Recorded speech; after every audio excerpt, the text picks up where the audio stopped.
how do shares relate to inflation? Now, in rising inflation environments, shares still do very well when inflation is rising and or moderate.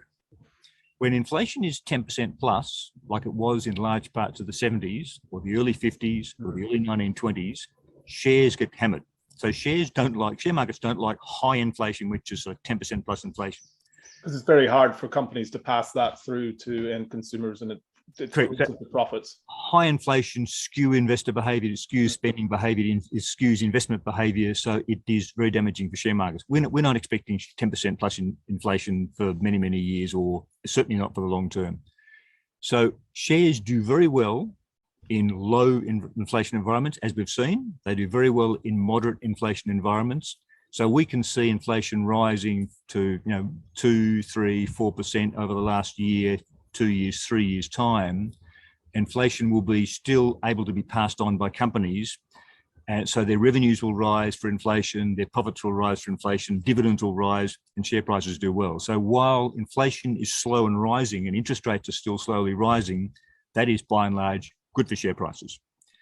When inflation gets above 10%, problematic, then which it has been in Australia in the early 50s, early 20s, mid 70s, inflation was a problem, shares get hammered.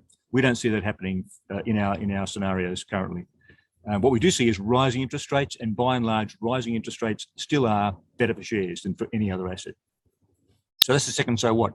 The so what is rising interest rates are actually good for. Now, why are central banks raising interest rates? Because demand is strong, economic growth strong, wages are strong, all of which is great for share revenues and profits. So that's by and large a good thing. So an early stage interest rate cycle increase is usually reflective of a strong economic backdrop, which is a great environment for investing through. Correct. So, for example, we've done a lot of work, and we'll do this in a paper. We'll be part of our monthly report. We've looked at, since the Second World War, there have been 133 rate hikes from the Fed, including 9 in the last rate hike cycle, 2015 to 2018. So, of the 133 rate hikes the Fed has made since the war, that's been all grouped into 24 rate hike cycles. Early 50s, 60s, 70s. There's been 24 rate hike cycles. And they are almost always rate hikes coming out of big recessions, coming out of the 87, coming out of the early 90s, coming out of the early 80s, coming out of the 70s, coming out of the early 90s, coming out of the GFC, when rates are hiked. That's actually a good thing, because that means that demand is so strong, you need to bring back monetary policy a bit. So by and large, the rate hikes, all 24 rate hike cycles, and all 133 rate hikes in that cycle.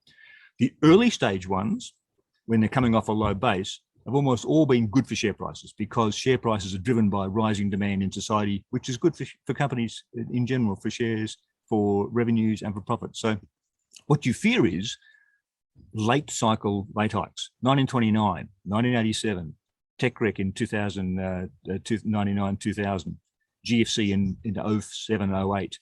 Late cycle rate hikes, when rates are already high, already fighting high inflation, where jobs are very tight. Late cycle rate hikes are the ones that accompany the big sell-offs.